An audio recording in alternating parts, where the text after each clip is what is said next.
speculation over his intentions.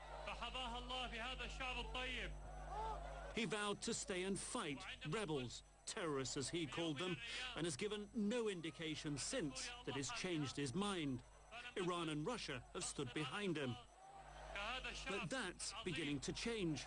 Russia's backing is for the first time beginning to look shaky. The State Duma speaker hinted Assad may have to rethink his future. The current government in Syria must fulfill its functions, but time has shown that it's not up to the task, he said. Rebels are unequivocal. No peace talks until he's gone. The US, Europe, his neighbours Turkey and Jordan say he must go too. And as the rebels increasingly make more military gains, as backing from international allies strengthens, the question is beginning to be asked, will Assad stay and fight to the end, as he has said, or will he go? His biographer, David Lesh, has met him many times. There's an air of resignation about his fate, that he is going to leave his office one way or another. And this may indicate to me that instead of the regime fighting to win now, that perhaps he's fighting to improve his bargaining position. For now, his options, go or stay, are open, and there are plenty of lessons from the Arab Spring.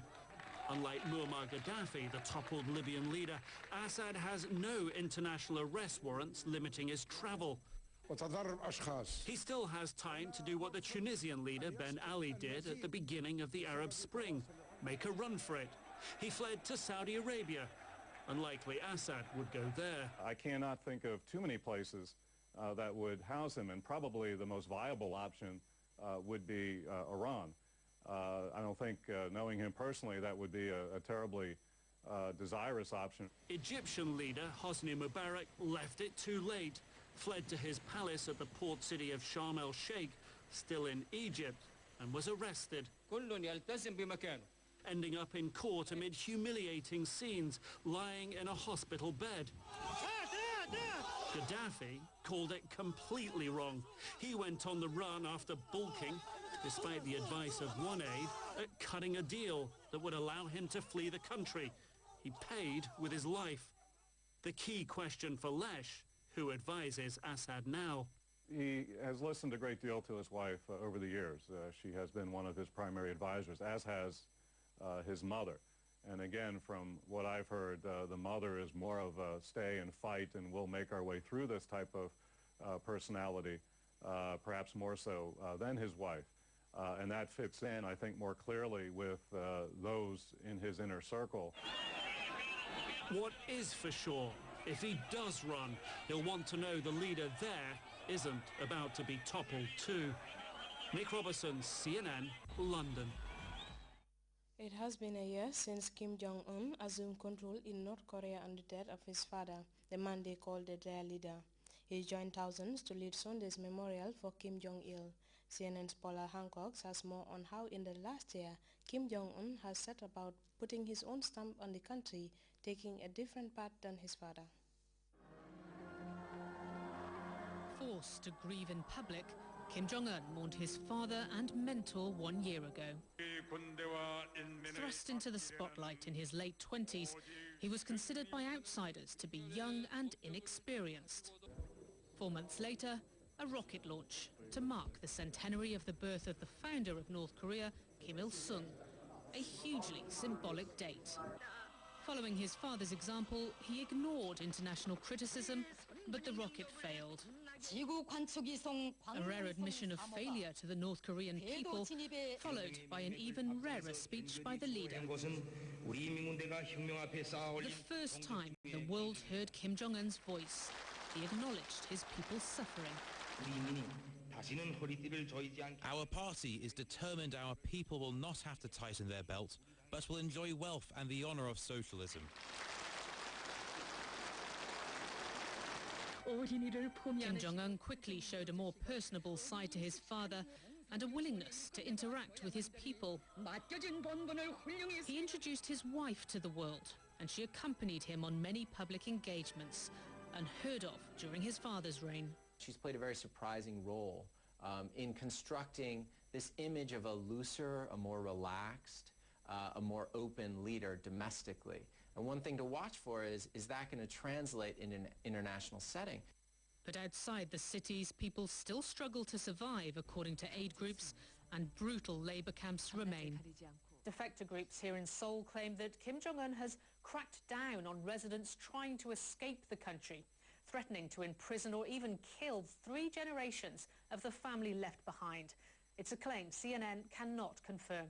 His rhetoric towards both Seoul and Washington is bellicose, and he has put his stamp on the military leadership, replacing the head of the army, Ri Yong-ho, and others. Certainly everyone has noticed a number of the key military figures, 4 who walked with Kim Jong-il's remains a year ago, have sort of disappeared from the scene or have been reshuffled. Amid speculation of internal displeasure, Kim had a lot riding on December's rocket launch, which Pyongyang deemed a resounding success. Now with the successful launch, I think it earned him a lot of patriotic points, so that'll basically placate the military. And so this will give him extra room to maneuver in terms of making modernization efforts, if that's his plan. From grieving son to triumphant leader in just 1 year. Paula Hancock's CNN Seoul. We now take a second break. Stay tuned. Properties, Gambia's most experienced real estate. There are many property companies out there, so making a choice can sometimes be difficult. This is why you should rely on a professional and experienced player in the market. Let me introduce you to Universal Properties. Universal Properties are one of the oldest and the most reliable property company in the Gambia. We have 3 great locations to offer: Lamen, Brufut, and also on the Sukuta Airport Highway. In Lamen, we have 25 by 20 with inner roads, electricity, water, and some residents are already in place. We are greatly located in Brufut and very well accessible. The place you would want to build your dream home. And in Sukuta Airport Highway, you can have easy access to the airport, roads, and all amenities. We are located on number 2 Carava Avenue FIB House on the 2nd floor. Call us today on 618-8888, 618-8880, or 439-9173. Universal Properties, Gambia's most experienced real estate. In Ghana.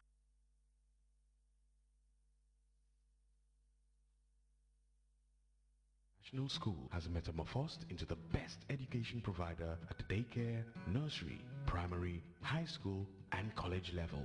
Located at Bigelow at the serene environment of Salaji, a stone's throw from the Bruceby roundabout, Sibek International School is blazing a trail in quality education aimed at developing every child's potential through the provision of highly qualified and experienced teaching staff as well as state-of-the-art facilities. And we have the widest choice of subjects for students to choose from in the arts, humanities, sciences, commerce, and vocational. Visit our very spacious library with over 5,000 volumes of reading material.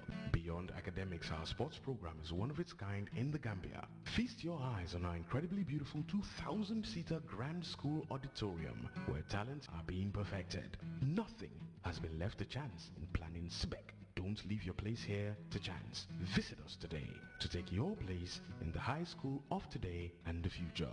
SBEC, shaping world changers.